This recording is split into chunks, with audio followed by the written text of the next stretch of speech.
This is my personal formula for being happy in life.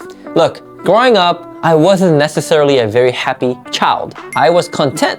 I was okay, but I never really felt like I had true happiness until a couple years ago. And in this video, I'm gonna break down what I learned and what I did to finally feel super happy.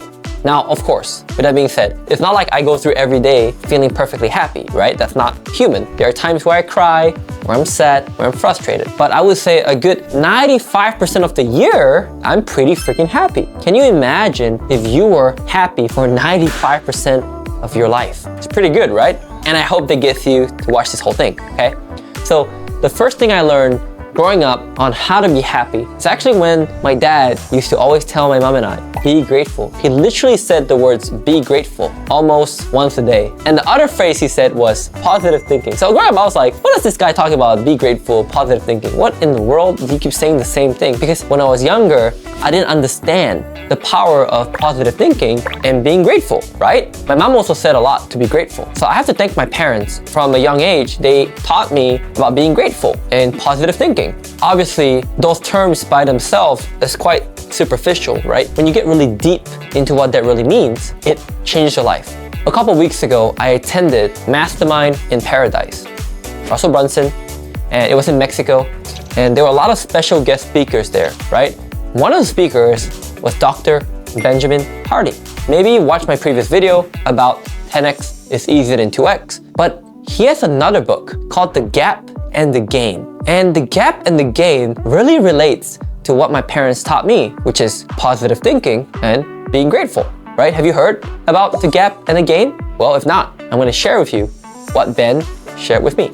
So, long story short, think of them as being two people in this planet, right? You might have met them before. You might have met Bob, who is a gap kind of guy, and you might have met John, who is a gain kind of guy. Here's how this plays out in their lives. Let's say Bob and John are both entrepreneurs, right? And Bob and John, they both are making about 3K a month right now, right? So it's not too much.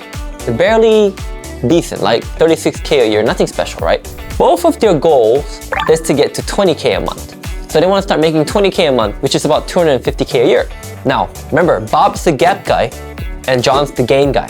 Let's say after 2 months of hard work, learning from the same mentor, they both end up making 10K a month. So they went from 3K and they went to 10K. They both did the same exact numbers of revenue. Here's what a gap kind of guy like Bob would say. I want to be at 20K. That's my ideal 20K, but I'm only at 10. I'm missing $10,000. Look at all my friends on Instagram. Look at that 18-year-old millionaire kid who has that Ferrari or Lamborghini. Look at that guy on Facebook who has a big mansion. Look at all those other students in my program that have made more money than me. Life sucks. That's so sad. Like, I'm so frustrated, right? He's in a gap mentality of looking at his ideal, which is 20K, and comparing that to his present 10K. So he has a gap of $10,000 and he's comparing himself to other people that have made 20, 30, 40, 50K. Now, let's take a look at John. John has also earned 10K, right? For the first time. Instead of saying, man, I should be at 20K, but I'm only at 10. I'm so disappointed. John says this instead. You know what? I was at $3,000 before, but now I'm at 10. I have gained $7,000. That's right, the gain mentality. See, John isn't looking at the future, the ideal that keeps on changing, the horizon that keeps on moving further away. John isn't looking at that. Instead, John's looking at the past, where he realized that he only made $3,000, and the fact that he's now earned 10 is a gain of $7,000. He's gained. He has not lost anything. So, do you want to live your life like Bob in the gap mindset? Or do you want to live your life like John in the gain mindset? Who do you think will go further in life? Who do you think will be happier? So going back to my parents' phrases of positive thinking and being grateful, John was grateful. He was grateful that he made $7,000 more than he had ever had made before. He thought positively about his future. Even though he's not at 20K yet, he knows that it will take time, but it's okay. It's okay to put in the work and treat every day like a game day. So you have a choice.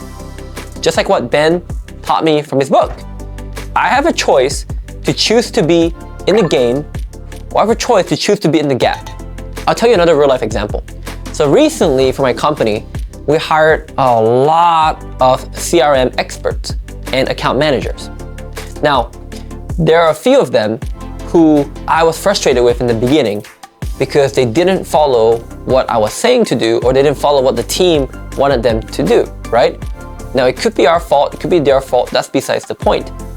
I've realized how I went from the gap mindset to the gain mindset, and I realized how one can be so damaging and how one can be so uplifting. So I'll give you an example. One of the technicians made a mistake with a workflow.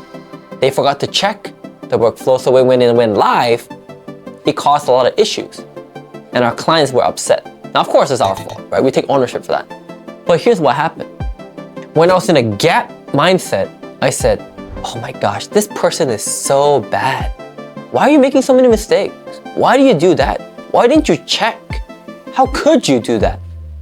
Why are you not getting what we're teaching you? Right? I was berating them, I was complaining, I was feeling frustrated, I was thinking to myself, man, this is such a waste of time, right? And then I asked myself, what if I took the gain mindset? I thought about it. You know what? This person just started 2 weeks ago.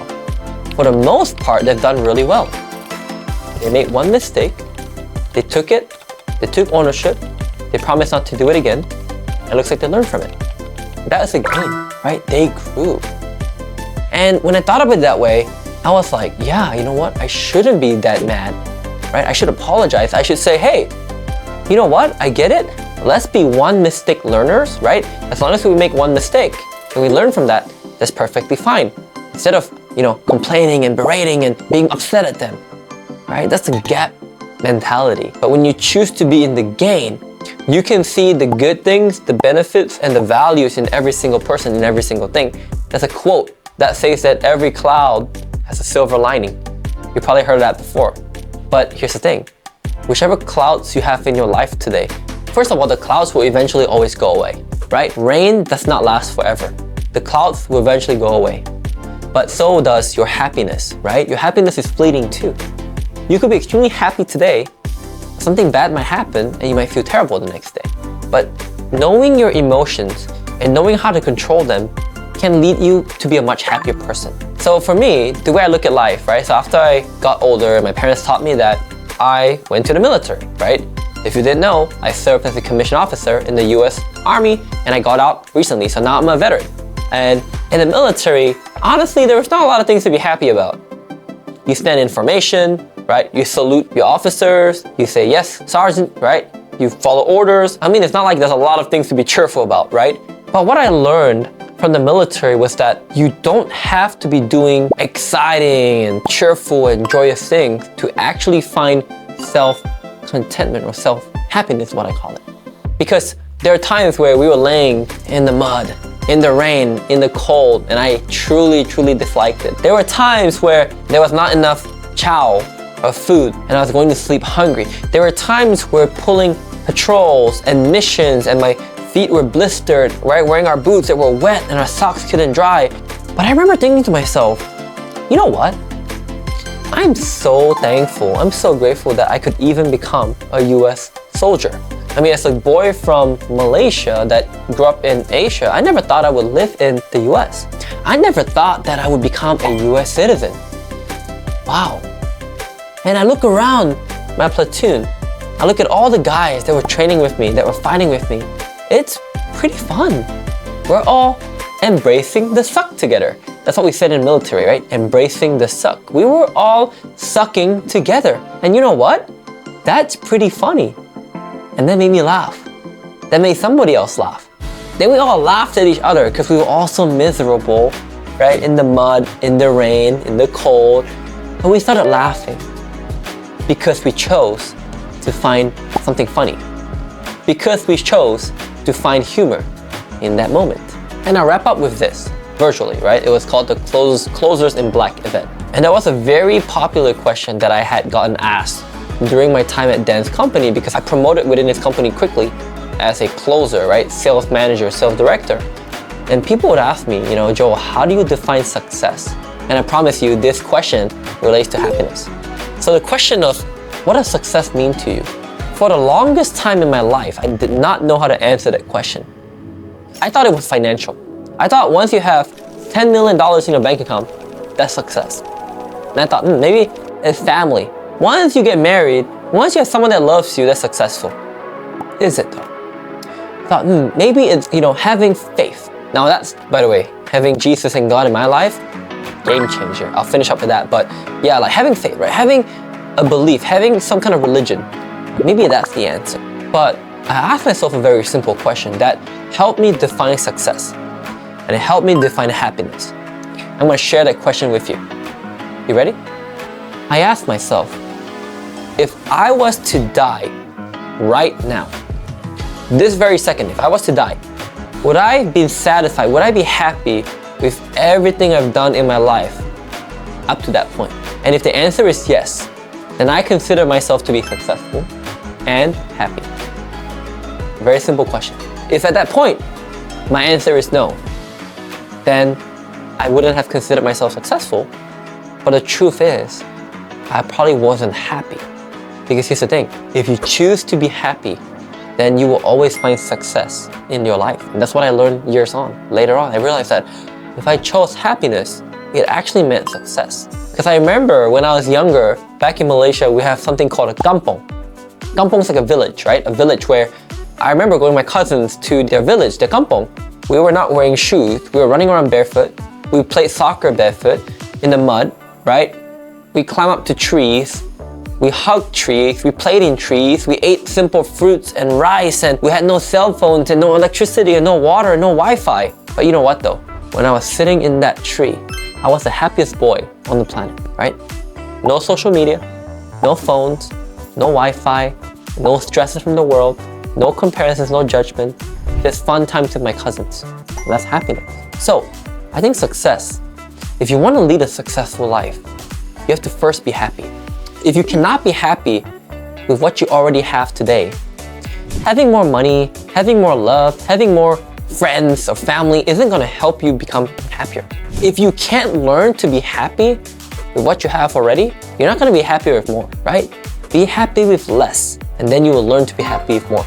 So I'll wrap up with this. Faith in God is such a big part of my life. Honestly, I wouldn't be able to sit here and share this message with you if it's not for God and for Jesus. Because Jesus first loved me, and Jesus loves you. And because of that, I have the courage and I want to share this message with you, because I think like someone out there, you might need to hear this. One of the best ways you could go through or you could follow to be happy is actually to follow Jesus, right? And I highly recommend, if you got a church in your city, you got a church, a small group, some friends that are Christian in your city, I highly suggest you go and check them out, because you never know what you might find. Just like the gap and the gain, just like the question about success, and just like me sitting on that tree as a little boy being happy. I think at the end of the day, right, we're all humans. You and I both want to be happy, want to be loved, want to be successful. Don't you? And I think even though there are many ways to get there, many of those ways are temporary and they're fleeting. But one of the most permanent ways is to reframe your mind forever and to follow God. So I hope this message inspires you. If this is for you, then comment below and share what you've learned. Give me a follow, and always remember to make sure you click on the notification bell and subscribe so that way you can catch more videos. God bless.